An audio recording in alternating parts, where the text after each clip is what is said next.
मित्रों नमस्कार। मैं हूं आपका दोस्त डॉक्टर अनिल अग्रवाल। जैसे हमारी त्वचा के ऊपर मतलब स्किन के ऊपर फोड़े हो जाते हैं, आपने देखे होंगे। आपको पता है इसी तरह से कई बार ये फोड़े हमारे फेफड़ों के अंदर भी हो जाते हैं। और जब अगर ये हमारी स्किन के ऊपर ये होते हैं फोड़े, तो ये कोई ख़ास ज़्यादा हमें नुकसान नहीं पहुंचाते हैं। तो स्किन एब्सेस तो बहुत आसानी से ठीक हो जाता है। कोई दवा लेंगे तब भी ठीक हो जाएगा, नहीं लेंगे तब भी ठीक हो जाएगा। लेकिन अगर यही एब्सेस हमारे फेफड़े के अंदर हो जाए तो बहुत ज़्यादा मुश्किल के काम हो जाता है। फेफड़े हमेशा के लिए ख़राब हो सकते हैं या मृत्यु तक भी हो सकती है। इसलिए आज हम इसके ऊपर चर्चा करना चाहते हैं कि जिससे आपको थोड़ा बहुत इसके बारे में ज्ञान प्राप्त होगा। और कभी किसी को इस तरह की दिक्कत आ रही हो तो आप फ़ौरन उसे डॉक्टर के पास लेके जाएं, वहाँ पे उसका निदान होगा।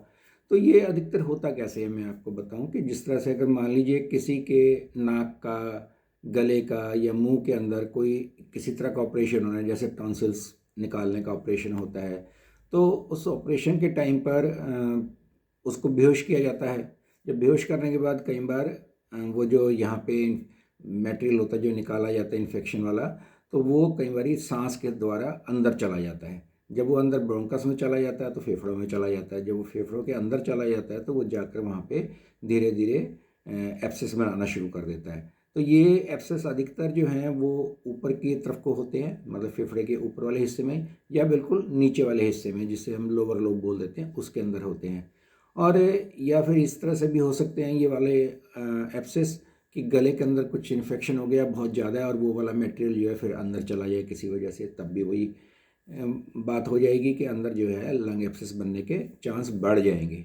और या फिर ब्रोंकल के अंदर कई बार जिस तरह से बच्चे कोई चीज़ खा लेते हैं, निगल ली और वो फेफड़े के अंदर चली गई, तो वहाँ पे फिर धीरे धीरे इन्फेक्शन होना शुरू हो जाता है और फिर वहाँ पे लंग एब्सेस बन जाता है।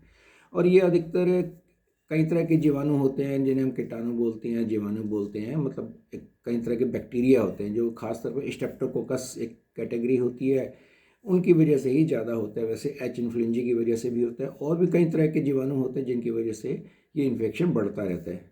और एक चीज़ है कि अधिकतर ये जो है एक तरफ के फेफड़े में होते हैं। भगवान ने हमारे चीज़ें इस तरह से बनाई है कि हम कितना ही ख़राब होने करने की कोशिश करते रहें तब भी पूरे के पूरे वो ख़राब ना हो। तो वो हमारे या तो लेफ़्ट वाले फेफड़े के अंदर होगा या राइट वाले फेफड़े के अंदर ये होगा, सारे के नहीं फैल पाता है। और फिर जब ये ज़्यादा हो जाता है तो जो वो एब्सेस होता है उसके अंदर जो पस बन रही होती है वो फिर बलगम के साथ में बाहर भी आती है, जो बहुत ही पुरुलेंट टाइप की होती है। रोगी को फिर खांसी भी बहुत आती है, बुखार भी हो जाता है, उसके साथ में उसको शिवरिंग भी होने लगती है, पसीना भी आता है। तो ये सारे के सारे सिम्टम्स जो हैं लंग एब्सेस के अंदर होने शुरू हो जाते हैं। रोगी को चेस्ट के अंदर पेन भी होता है, जैसे हम प्लूरिटिक पेन बोलते हैं। इसके जो नाखून हैं यहाँ पे ये इस तरह से मोटे हो जाते हैं, कन्वेक्स शेप में आ जाते हैं, जिसको हम क्लबिंग ऑफ द नेल्स बोलते हैं। और ये बीमारी होने के 10 से 14 दिन के अंदर ही इस तरह के ये नाखून हो जाते हैं, जिन्हें देखकर भी हमें पता लग सकता है कि इसके लंग्स के अंदर कोई खास बीमारी हुई है। और वो सिम्टम्स पहले से ही हो ही रहते हैं क्योंकि रोगी बीमार होता है, उसे खांसी आ रही है, बलगम आ रही है, बलगम बदबू वाला होता है, पस वाला भी होता है। अगर जैसे वो सारा पस जो है किसी वजह से वो ऐसे फट के ऊपर आएगा तो वो बलगम के साथ में फिर साथ में बाहर भी आएगा। और इसका निदान बहुत अच्छे से किया जाता है हॉस्पिटल के अंदर, रेडियोलॉजी डिपार्टमेंट के अंदर एक्सरे करके, एमआरआई करके इसके और सीटी स्कैन करके इससे पता बहुत आसानी से लगा लेते हैं और उसका फ़ौरन इलाज कराना चाहिए। इसके अंदर बिल्कुल भी कोताही नहीं होनी चाहिए, नहीं तो हमेशा के लिए या तो रोगी की जान भी जा सकती है और नहीं तो उसके लंग्स जो है परमानेंट डैमेज भी हो सकते हैं, जिससे कि फिर सारी ज़िंदगी उसको बड़ी मुश्किल से गुजारनी पड़ेगी। तो इसको हम जैसे लंग एब्सेस बोलते हैं, इसको सपुरेटिव निमोनिया भी बोल देते हैं कि पस वाला निमोनिया हो गया, लेकिन लंग एब्सेस से ज़्यादा आसानी से समझ आती है बात।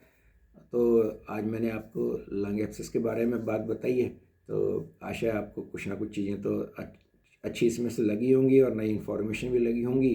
तो कल फिर मिलेंगे। आज मैं अपनी वाणी को यहीं विराम देता हूँ। धन्यवाद दोस्तों।